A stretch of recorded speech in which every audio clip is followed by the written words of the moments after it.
UNPAVED, Sean Salisbury here. We're bringing authentic, real stuff to you.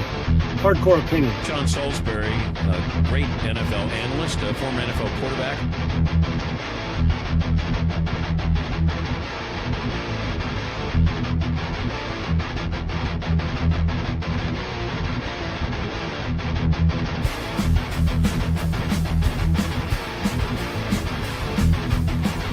To me, Tom Brady is the GOAT because he's done more with less than any player at that position we've ever had.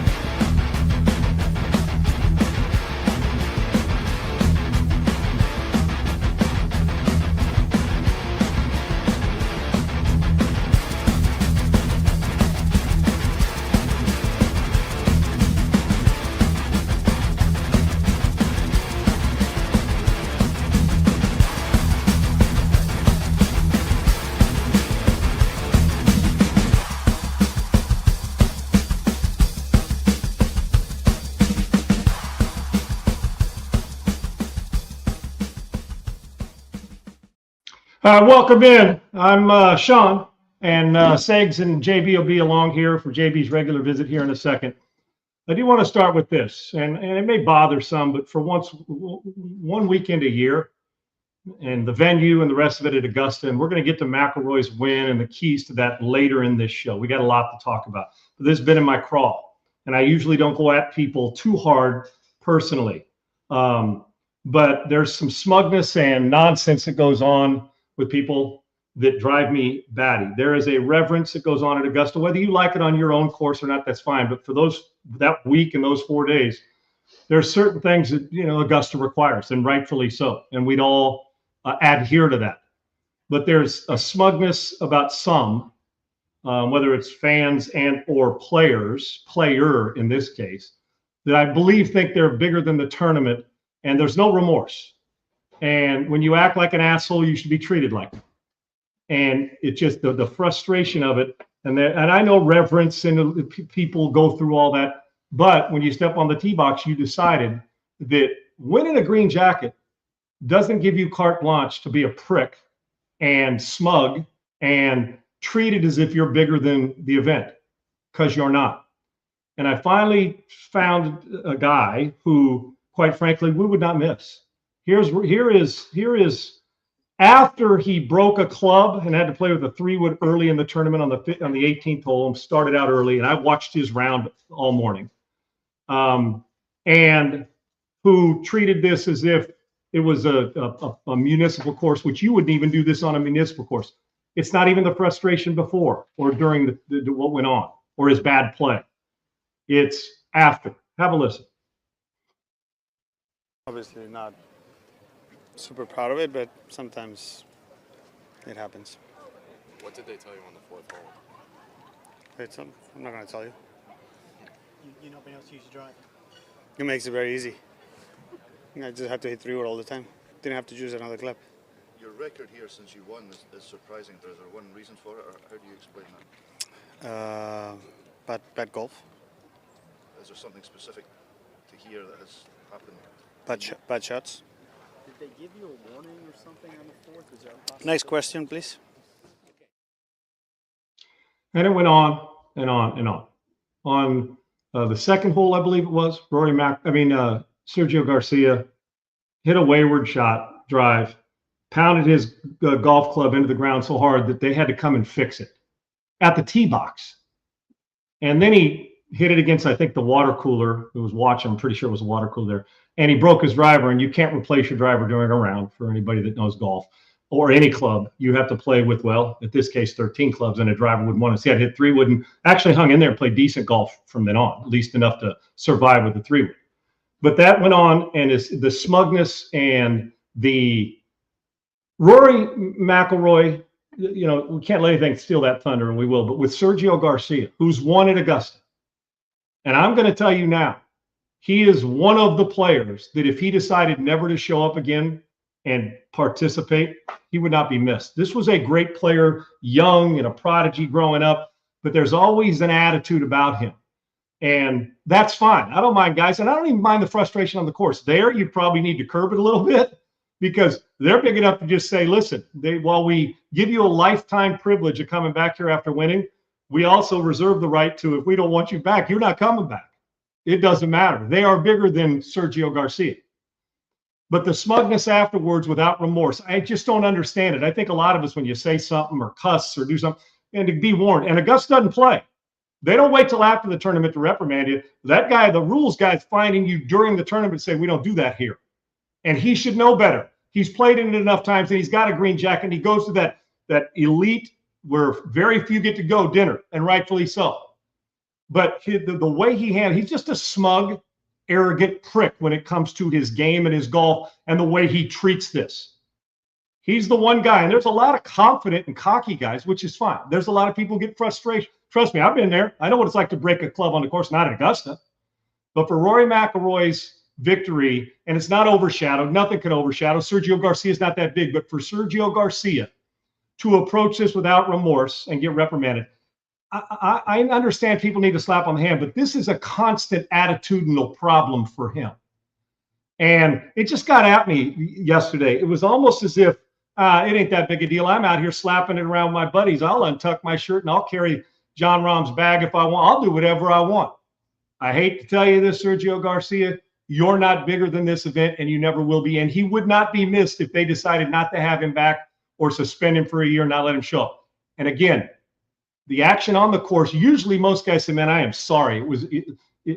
I shouldn't do that. Now, maybe later this week he will if they slap his hand hard enough. But this guy right here, there's no guy on tour more. We've seen Wyndham Clark in another tournament apologize and had to do his thing at the U.S. Open where he broke a locker inside. But Sergio Garcia, it's as if he doesn't care. To me, Sergio Garcia has become persona non grata, not just for fans and for his attitude. I'm sure he's a good guy around the people he wants to be, but this is the one guy who I actually believe thinks that he's privileged and bigger than the tournament. He was privileged because he gets to go back because he won the tournament. Now, he's just a guy. Let's bring Adam Sager and my guy JB in, Seg's co-host every day at Adam G. Sager on Twitter, and JB at @therealcoach_JB. Get his show every morning. Is here, cigar in hand. I don't know if you guys, before we get into it, JB, I don't know if you saw Garcia, but I just, his attitude and his smugness, there's very few guys I'd say, man, I'll take care of that if you let me. And I've wanted to like him over the years because I like fiery competitors, and I don't care about if they drop an F-bomb on the course. Augusta does. But this, without remorse, I would think he'd go run into them and apologize before they approached him. There's a problem here with this cat, and I just think he's just another guy who was fortunate enough because he's a good player to win Augusta. I also think that he believes when he drives through there, he's the most important guy on the ground. The guy's a smug prick. Yeah, but he's not even half the asshole Rory is. But Rory doesn't. And I'm talking about if Rory wouldn't have broke a driver on the course. He just wouldn't have done that at Augusta. Yeah. At Augusta. I'm not even just talking about I'm talking about the approach to you're bigger than that. I don't think Rory McIlroy believes that he's bigger than Augusta. I think Sergio Garcia actually does. I do. I don't think Rory thinks he's bigger than the tournament. I think he thinks he's important. I just don't think he thinks he's bigger than the tournament. I think Sergio Garcia continues to prove. I think our guy would disagree with you. Well, in private conversation, I'm talking about by actions. I don't know Rory McIlroy. I just know what I see. Oh, he's talking about on right. And I think that there's a lot of people. Now if you're going into press conferences or a smugness in other ways, no doubt. I'm talking about at this tournament on the course with the way it's supposed to be treated. Listen, JB, you're a fiery guy, and so am I. Listen, I've been on the course to drop. Believe me, I'd have been kicked off plenty of courses at Augusta if I'd have, when you snap hook it over the back of your neck and say I'm playing without it. But I also know the second I do it, I'd be like, damn, you've humiliated yourself. I don't think Sergio cares. The one thing, McIlroy off it, or when he walks around maybe telling people, yeah, they can't do it without me, maybe. But we'll get to Rory a bit later. But I'm talking about within the rules and the way he handles it. To me, it feels like Sergio Garcia actually thinks that the tournament won't go on without him. And quite frankly, there's some who didn't realize he was playing it. Us avid golf fans know that. I am not a fan of his attitude, man. I'm just not. Hanging out with those guys. Yeah, hanging out with those guys with Pat. I know this. Garcia is much more liked upon the tour than a Rory. Rory is. I think right he probably there with is. Tiger. Yeah. Rory's right there with Tiger as the biggest fucking idiot and asshole there is. Right, Rory's top And I notch. think, Like, just not a good human. yeah, none of them are Ben Crenshaw. Yeah, Sergio, let me ask you this: if you and I, you just said it, can this be taken out of kind of like who he really is because he's fiery and had a bad day, like you and I get into it and argue and they look at us like assholes. Look at me on Netflix. You know me and I know you, but people will call us assholes all day. They don't know us. Similar still here. The Rory's won back-to-back, so everyone's gonna Rory's a great dude because of that. But really he's a fucking asshole. He's the biggest one of all of them, but he won. So guess what? Winners get grace. If you said me, you, Sager, and Pat and pick one of those two guys that you're going to go out and party with and probably more like you, I would say Sergio Garcia would be the one who'd be more. And like I said, if I met him, I'd shake his hand and he said something, I'd say, man, you were sure a prick after that. What happened? Of course I would. I've got a problem with that. I'm talking about that day on this event, and he's got a history of that. And the fiery part doesn't bother me, JB. I'm bothered less by him slamming his club in the ground and understand the reverence of Augusta than I am the way when somebody's kind of searching for remorse and he doesn't want to give it. Not to me and you. You don't have to apologize. I don't give a rat's ass. I'm talking about there's this feeling, I believe, of him, and I'm sure a lot more have the same feeling, but he ain't hiding it. I almost feel with his attitude post, there was no like, yeah, man, I probably should have done, where he didn't focus on that was the wrong thing to do. People are watching. I got to be better. I don't think he cared. I really don't. And I don't think he woke up this morning worried about it. I think a lot of guys will wake up this morning thinking, damn, they invite me back. What's that reprimand letter going to cost me? And what's it going to do? But yes, if you're talking about on a daily thing, I do get that. We've heard all that before about other guys on tour. And he may be more like us. It's not the fiery attitude. It's the lack of remorse and the I'm bigger than the tournament post with a microphone in your face. I think in private times, I would imagine Sergio Garcia is pretty cool. And our guy probably knows that better than we do because he's been with him. And I think Rahm defended it. Fiery doesn't bother me. How you handle after being fiery does. And I think Sergio Garcia handled it poorly. All right, let's move on to this. Can Diana Rossini, and Segs, I know we got what's going on, and we'll discuss that in a second. She's not working right now, right, Segs? She's basically under investigation from the Athletic, just checking into her actions. She's in neutral right now. Yeah. The Athletic, which is a journalistic, whether you read it or not, that's journalism, and the credibility comes into play. Regardless of what happens with this, is there any way that any story ever comes out when she's doing it? I'm not saying how we feel. I'm saying with the way that she's going to be perceived. Will it ever come out where somebody's not saying this is not credible? Because let's say she's covering the Pittsburgh Steelers, won't the initial thought be inside information from the coach? If she's covering the Seattle Seahawks, if she's covering the Rams, and she gets story that nobody else gets, whether she's done it legitimate or not, and we don't know what her legitimacy is because I don't work for the Athletic and I don't know her. But this story lends to how can she ever get her credibility back? JB, I'll ask you. Segs, chime in. Can she?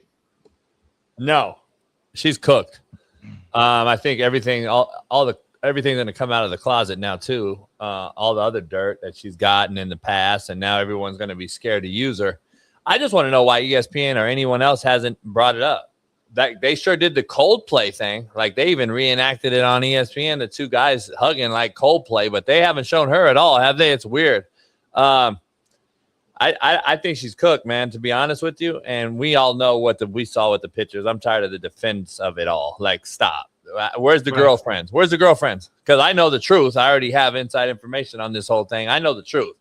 I know what Vrabel did, and I know what she did. And the bottom line is he drove 2 hours from Pro Day west to Sedona to help her. Sedona's a romantic interlude place, brother. It's a wellness romantic interlude. Yeah. It's not where buddies go to play golf. And you're not leaving. You're not leaving Pro Day to drive back west to go back to Phoenix later to fly out on your private jet to New England. Sorry, it ain't gonna happen.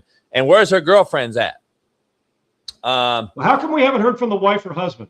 Where's the girlfriend? Why haven't I heard from her friends, her homegirls? Yeah. Where's the defense? The other 6 people? You mean the 6 people that went? Because Sean, hey, Sean, hey, man, listen, you were with me last night, all right? Anybody? How many of our buddies have said that to us in our past? Nobody. That alibi. Yeah. What are you talking about, Sean? What are you talking about, Sean? I don't know what you're talking about, Sean. I don't know what you're talking about. Right. Sean, so you snitching on me, Sean. I don't know what you're talking about. Yeah. Here's the thing, Sean. Deshaun Watson had a very similar situation, did he not? Have you ever heard of one person defending Deshaun Watson yet? One Clemson player, one high school coach, one college coach, Dabo Swinney. Nobody defended him and said, no way this could be Deshaun Watson. That was telling to me, and nobody brought it up. I haven't seen one person come and say, we were with her. What are you talking about? This is our friends. Here's the pictures, by the way, of us here. I haven't seen a picture of anybody, not one person. So I think the husband hired the PI because Vrabel will not lose his job. He did nothing illegal, so he will not be in jeopardy of losing his job. She, however, will be. Obviously, I think it's already started the ball rolling as she's been suspended. But the husband gains everything from her demise. Vrabel's wife doesn't gain anything from his demise. So there's a huge difference there. I think people need to realize macro level. She's going to lose more. He'll gain. She's the breadwinner. Vrabel and his wife needs Vrabel's bread, and she's okay with it, in my opinion. Or if she's not, guess what she gets? She'll get alimony, whatever. He wants to see her demise, it seems like to me, because she's been bashing him, however you want to say it, for 6 years. Whether it's messing around, what have you, guess what? He boggled that stuff up some way, and he's like, hey, man, she's been bashing me for a while. And, guys, think about this moving forward. JB, let's put you in a coaching situation that everything was going. Like I said, I don't know how she gets her information. That's just being honest. You may have, like you said, the exact. I know stuff from past about, but I don't know her stuff. I don't know this particular situation. I'm not dumb enough to buy into the bullshit that I do know. So with this in mind, I will say this is if you're a coach, JB, if you were coaching Minnesota, and you saw this, and you're married, and she wants inside information, what would your wife think? How'd she get that stuff? The problem moving forward is every wife is going to think, well, how'd she get this inside information? That's where the credibility is going to come into. 1. 2 is it's ruined. It's going to ruin it for some female reporters. It just is that do it the right way. It just is. And how many of those are coming to the rescue here? Maybe I've missed it. I haven't seen any there. So this is a bind. And in case Vrabel, and I said this last week, JB, I said, listen, Vrabel's going to go on and coach, and it's going to eventually go away. What they work out between their wives, regardless of what happens, he's still going to be coaching. He's not going to be suspended. He's going to do his thing. Because as a guy, coach, people's perception of athletes and coaches and all through the years are, they're all dogs. That's what people think. Even the strict. Oh, yeah, they must be. They're trying to. There's more people that think guys are dogs than loyal, right? Whether this is the case here or not. So moving forward, he's still going to be the coach. They're going to go on. He's a Super Bowl. He's Mike Vrabel. Her job relies on inside information and credibility. And I just don't know, Segs and JB, how moving forward, unless there's incredible amount of evidence. Even then, social media is going to hammer every post she makes about. And it could have been a post. It could be something that she really went and got information and did her thing and is a journalist. But even if she did it the right way, and she may be doing it the right way, she's going to get hammered no matter what. I just don't see how the game, journalism-wise, works for her now. I just don't see how it moves forward, JB. How does it if you're the Athletic? And you're under fire, too, because you're the ones who are paying her, unfortunately. Exactly. Yeah, it's I don't know. This is kind of what they want you to be, right? Like everyone that's kind of done this profession, like you're a hot female for a reason. That's kind of why you're in there, because we know you don't know shit about the sport. So like at the end of the day, this is kind of what you're supposed to do. At least have the real credible information. She's not even having that. She's basically, they're saying, oh, well, you slept your way to the top. Who's going to hire the next you? I think it's a huge slap in the face to women. And I've been getting texts by some women that you and I know in the space, and they've been telling me some crazy, crazy stuff. And they're like, man, this girl has been doing this since she was 15 years old. So, yeah, I was going to say, JB, do you think this is the only coach that this has happened with? No, hell no. You know how many women that I know for a fact that how many are in the golf business doing this? Don't even get me started there. It's amazing. I'm just trying to let me get in my head for a second. I know people make stupid decisions. That there's three things that are still undefeated in life. Ass is one of them. Booze. What I'm saying is it will make you do, and money. They'll all make you do some stupid stuff, right? But I'm just trying to get in this day and age, in the 2026, with all the stuff that goes on, all the social media, and the hawks that are watching every move those guys make. What would make somebody think that they're going to go up to Sedona to get? And I'm wondering the whole time, was this approved by their significant others if they weren't with them? Hey, I'm going to pop up to Sedona for 3 days or 2 days or a night.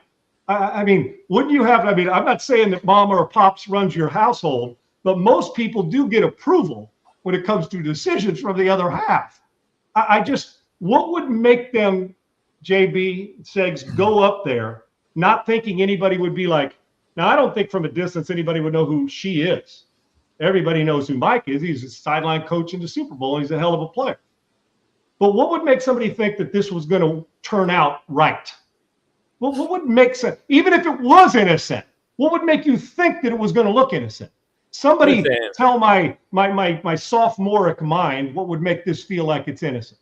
You got to be a true special ed student to not think they were doing it when their hands are interlocked and they meet at a place like this. Stop. The defense of it blows my mind. Like, come on, man. We must be Boo-Boo the Fool because their hands are interlocked, Sean. Yes. Like you and I don't interlock our hands as married to someone else when we see someone out of joy. Okay, I'll hug somebody I know. Hey, we're not interlocking hands. Okay, like come on now, stop. And then there's multiple pictures. They changed multiple times, and the fact that I have is the only way they got those pictures on them on the rooftop is that particular rooftop at that particular place that a friend of ours had been to many times.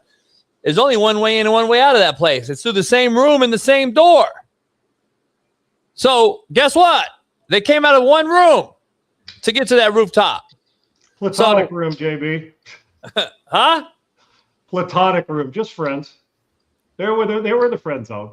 Yeah, don't worry about it. I mean, they're in the jacuzzi by themselves again, no friends around. And you know what? I talked to some women that are married, and they're like, Coach, it's all bullshit. Because at the end of the day, if I'm in the pool with a man that's not my husband, those girlfriends of mine that I claim to be with would be in that shot, in that pool, in that jacuzzi with me and him.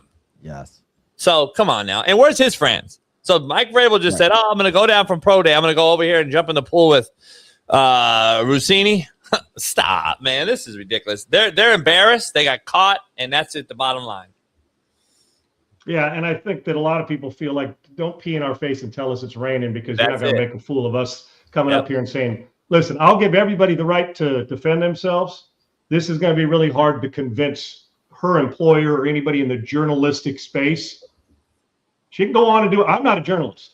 And neither JB, you're not. I went to school to be a journalist, but my job, I use the term loosely, an entertainer. We inform. We're opinion guys. I'm not a journalist, but I can tell you this: if you are banging somebody and getting inside information, that doesn't really work well for the credibility moving forward. And I don't know. Maybe they were just in the friend zone, JB. But relationships, you cannot be objective in those spaces if that's the case. We haven't heard the last of these two in this situation. It's going to be hard credibility-wise to move forward. I hope it was worth it. All right, Segs, we got for JB a little football talk too as well, don't we, my man? NFL draft 10 days away, 11 days away now. And of course, we always get these stories. It always comes out within a week or two of the NFL draft. Now the stories about Miami's defensive end, Ruben Bain, cited for careless driving following a March 2024 crash that left a passenger in a coma, which resulted in her death 3 months later. The careless driving charge was dismissed, and her family came out today and spoke and basically said, hey, this was a tragedy. It was just an accident, nothing nefarious here by Ruben Bain. It was just a bad tragedy that happened. We don't want to be a part of this story. We wish nothing but the best for Ruben Bain in his career and in his life. We don't want to be a part of this anymore. So basically leave us alone. But it's always these stories come out within a week or two of the NFL draft. What's your guys' reaction here? I don't know. This happens every year. I think when somebody gets some old news gets brought up, I think the family of the grieving family has already came out and said, we're not going to live in the past. We want to move forward. I guess whatever happened. I've been saying this for 6 years since NIL and all this stuff. Like, these kids have no clue how to drive fast cars.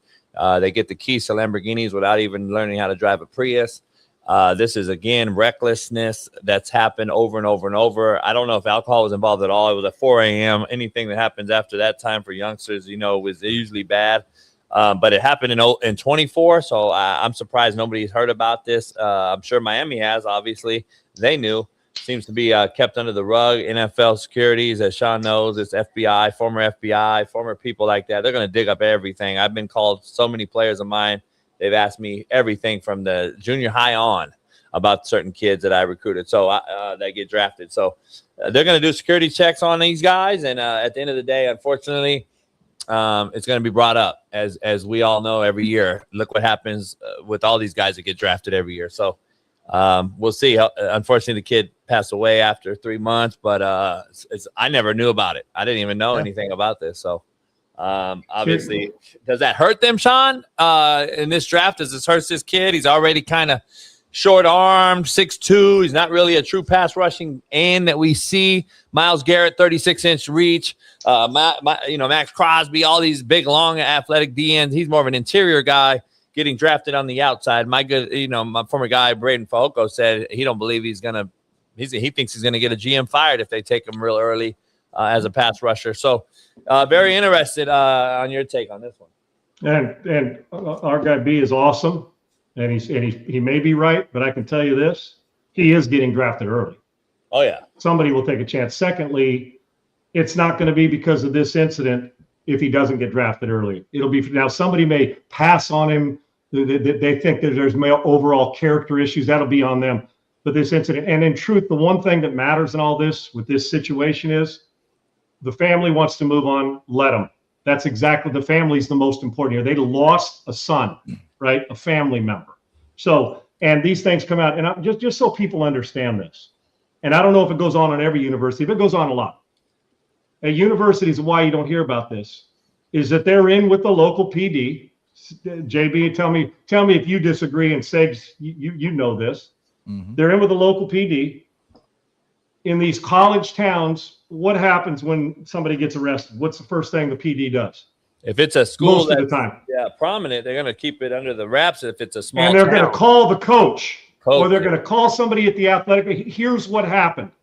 I'm not saying they're getting paid off at all, no. But there's a lot of these small. I've seen it happen. I know guys that have been through it that have been protected by it. So they can control the situation, and that and I don't know if it happened in Miami. I'm just saying it happens. From my time in college, no, I didn't get arrested in college, but all the way up until now, those things still do exist. Where what do you call it? Issuing somebody a courtesy. It's tragic what happened. The most important thing is a family lost, a son, and a family member lost his life. So 2 years later, I don't believe that teams are going to say, yeah, that happened in 24. He's been cleared of any wrongdoing, correct? He's not going to jail. Everything's been dropped, and the family wants to move on. This will not affect Ruben Bain in this draft. What will affect him, if there's an overall body of off-the-field stuff that people don't like, that we don't know about, that the NFL securities have found out. Like you said, JB, I didn't even know about this. Neither did you. So there's other things than that may. But if they're moving on this bit, it may be short arms. It may be the fact that they don't think he's a great player, or that they want somebody different. I think he's a hell of a talent, and B is probably, he sits on going to get a GM fired, and maybe that's the case. But he is still going to get drafted high. What NFL front offices, unless it's, a constant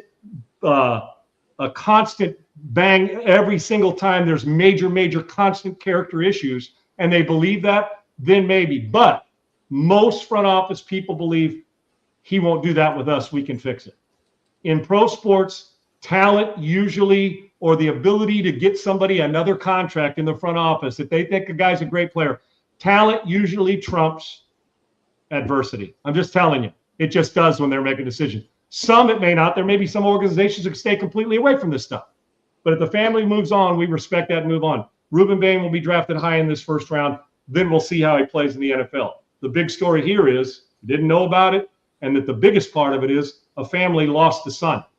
That's the part that is the worst. And when is it going to end? I don't know. As long as there's money and young people behind wheels involved and thinking that they're bigger than a system, there's always going to be unfortunate tragedies. Let's hope it doesn't happen again.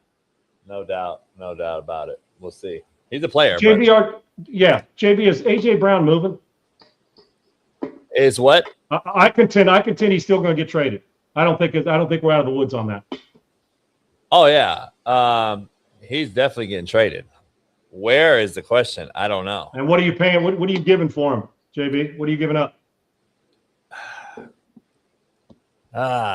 I don't know. I've seen some like swaps for Devontae Adams and a couple picks for the Rams. I've seen some different mock-ups. I don't know, Sean, what you give up for him. It seems like draft picks at this point, right? If you did it for Max Crosby, it seems like you'd do it for AJ Brown, who seems to have, not really injury-prone guy. Really, he mostly plays. He just doesn't get the production because of the Jalen Hurts production, I guess. I think you put him with a Stafford or somebody like that, a Josh Allen or something. I think you're going to see a totally different A.J. Brown, but it's going to be interesting. I wouldn't be surprised if we see him with Drake May in New England, reuniting with Vrabel, and then Matthew Stafford. Vrabel didn't want him to go in the first place when he was in Tennessee. Right. The GM he wanted to keep him. Yeah. Yeah. So I don't know. I think it's going to be picks though, Sean, and maybe a player or two. I don't know. JB, on our way out here, we sure appreciate you on a Monday. Great stuff. Should we be concerned about Puka off the field? Yeah, I am. How concerned? I know you got information. How concerned?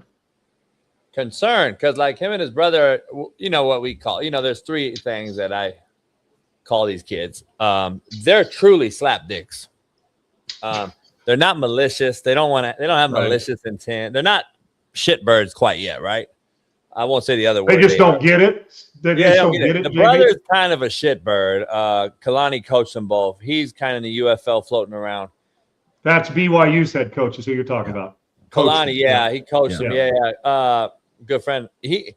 Puka's a slapdick. He's not a shitbird, but he's gonna be labeled one if he doesn't figure this thing out and get under the wraps here. Because at the end of the day, he's gonna have to figure out, man, you got a lot to lose. You just saw the guy in Seattle sign a huge deal, and we all think Puka's the best wideout in football. I do anyway. I think he's actually the best football player. Him and Miles Garrett. I actually think the most reliable receiver in this league is Puka Nacua on the field. Agreed. Oh yeah, and I think he's going to break the bank if he doesn't screw this thing up.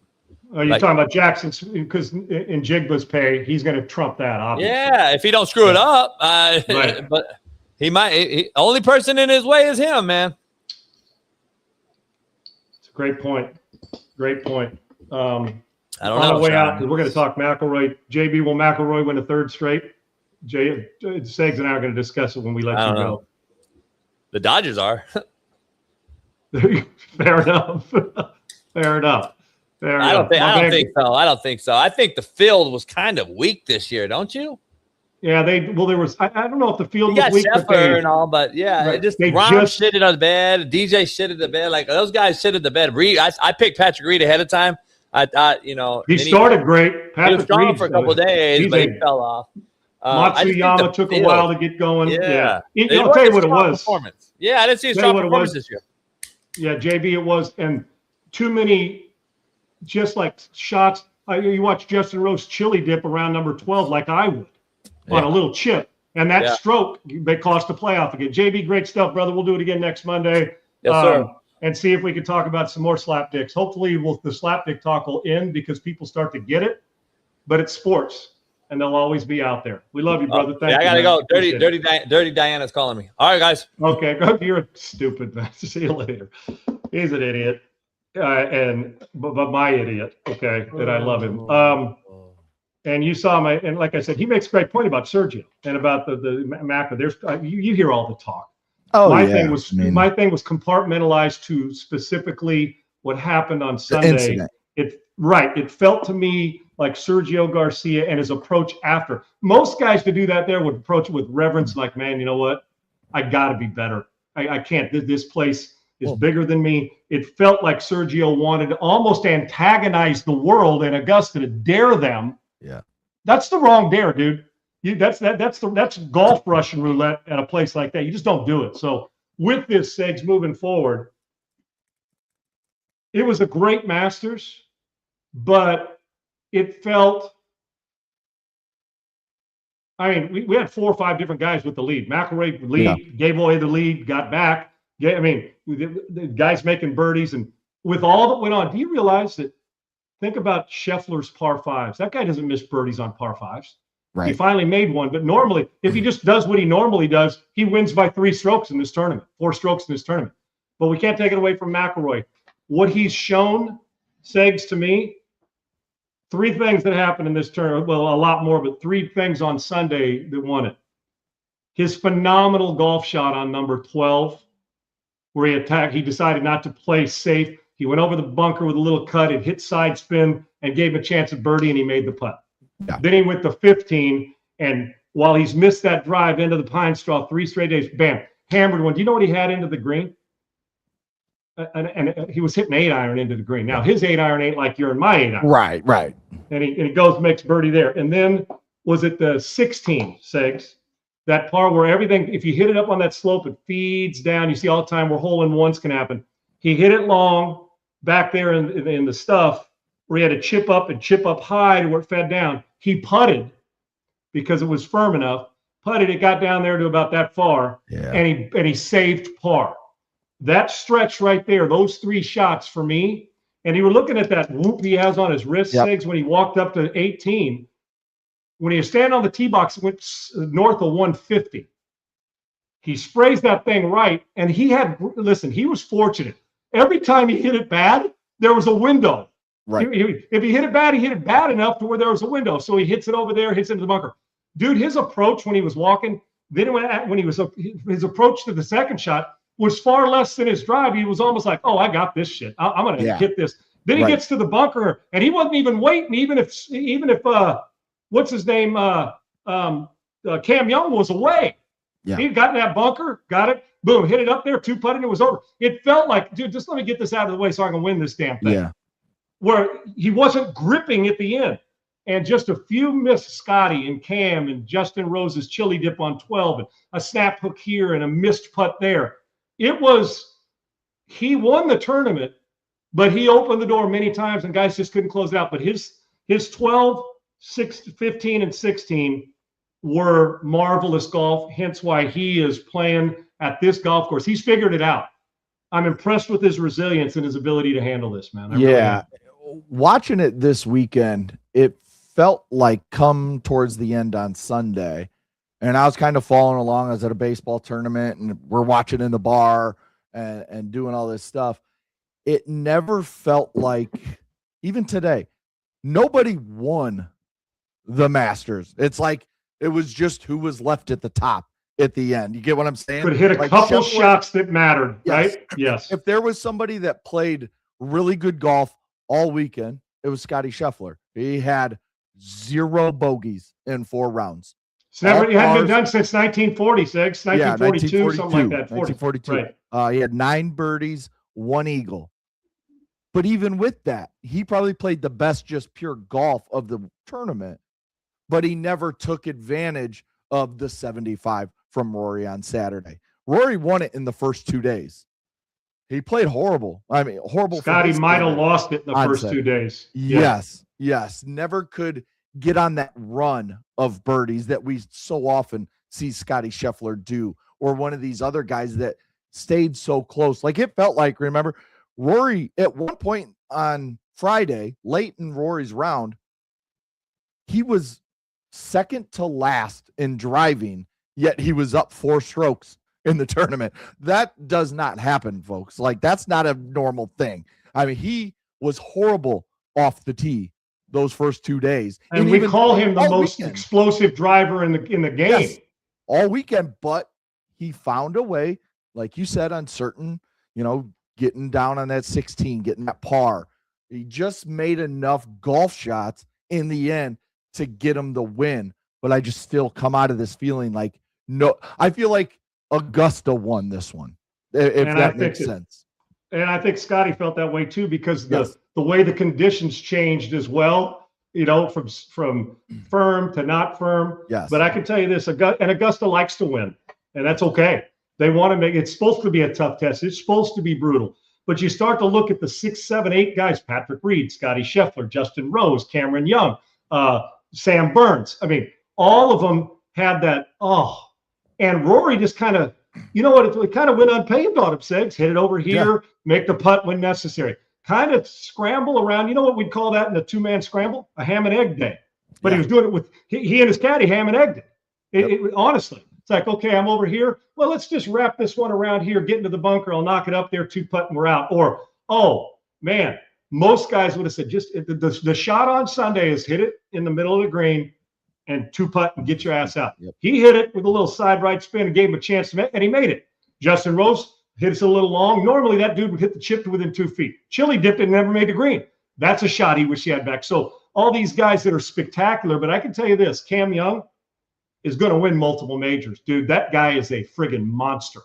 And his demeanor is, there's no fluster in him. I think Jake Knapp has got a chance. Segs, I love his golf swing. I got to figure out if Ludwig Oberg has a killer instinct, because there's nobody smoother and better with a golf club in his hand, but the killer instinct that I know Patrick Reed has. Rory stayed the course, and you're right, the golf course won, others gave it away, and Rory seized the moment when it was necessary and hit clutch shots when at those times others didn't. That's why he's a back-to-back champion and only the 4th to do it. One quick thing I want to ask you before we get out of here in just a few minutes. The live players, you had Tyrell Hatton up towards the top of the He leaderboard. will win one as well. That dude's a monster and then, as well. There was only one other guy in the top 30 from the live. Those two guys, Patrick Reed, that's what it was. Both those guys were up towards the top. What do you make of the live guys struggling so much on this Augusta? Is it just maybe the level of golf course they've been playing on live isn't quite the level of the PGA? Where do you stand on that?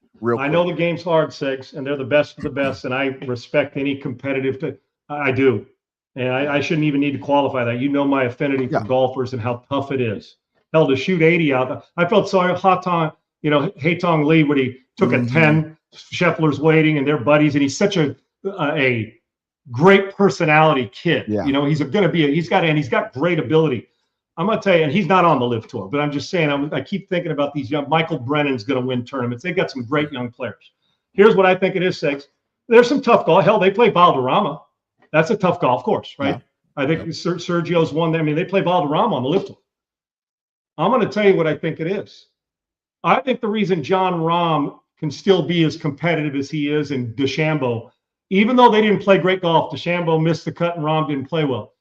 They have a mentality that still believes they're on the tour playing on live. I believe that. I think that while they're playing on live, they're still thinking about majors and stuff here, even though it didn't work out this weekend. Look at Cam Smith since live started. I played with him in a live. Segs, he's the best putter not named Sam Burns on the planet. He hadn't made a cut in I don't know how long. Yeah. He has not played good golf. You go through Hatton's got that grinder feeling of I can be a prick out here against the golf course and go win it. He's not going away. He's got a little John Rahm in him and both those guys are great. What I tell you this is I think with Dustin Johnson, a lot of these guys, I think it's so casual at live. Not that they're not good golfers. There's a competitive mentality that you have to stay in to stay that way. And I think that they've lost, and we can talk more about this as we go on, Segs. I think that they've lost the competitive advantage over there, shorts, music. Not that it's not fun, but to stay in that mode has caused them to be a little too casual. You come over here, they ain't shit casual about a major. And they may get back into it, but I think think about it in your own life. When you get comfortable and casual, It's hard to turn it on and off like a light switch. You just can't. The game and the golf course is too hard. I think that's a big reason for it. You know, Rahm, DeChambeau, they'll go back to work. See, Patrick Reed's coming back, I think, for that very reason. He realizes that I want to be competitive, and I think that's a big part of it. A little too casual for some, and money can make you complacent for some as well. Yeah, 100%. All right, that'll do it for Unpaved. We'll come back tomorrow, same time, same place. We'll talk NFL draft as we're just over a week away.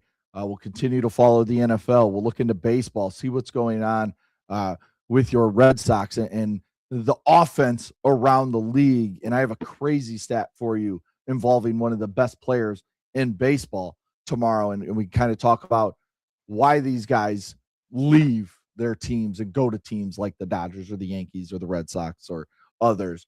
But we'll talk about all that tomorrow. Get over to YouTube at Unpaved Sean Salisbury. Like and subscribe. Follow Sean at Sean Unfiltered, myself at Adam G. Sager. Thanks to Bailey, Laura, Coach JB, as he always joins us on Mondays. Thanks to our viewers, listeners, commenters. We'll be back tomorrow, 1 p.m. Eastern, noon Central. Talk to you guys later. Peace. Unpaved, Sean Salisbury here. We're bringing authentic, real stuff to you. Hardcore opinion. Sean Salisbury, a great NFL analyst, a former NFL quarterback.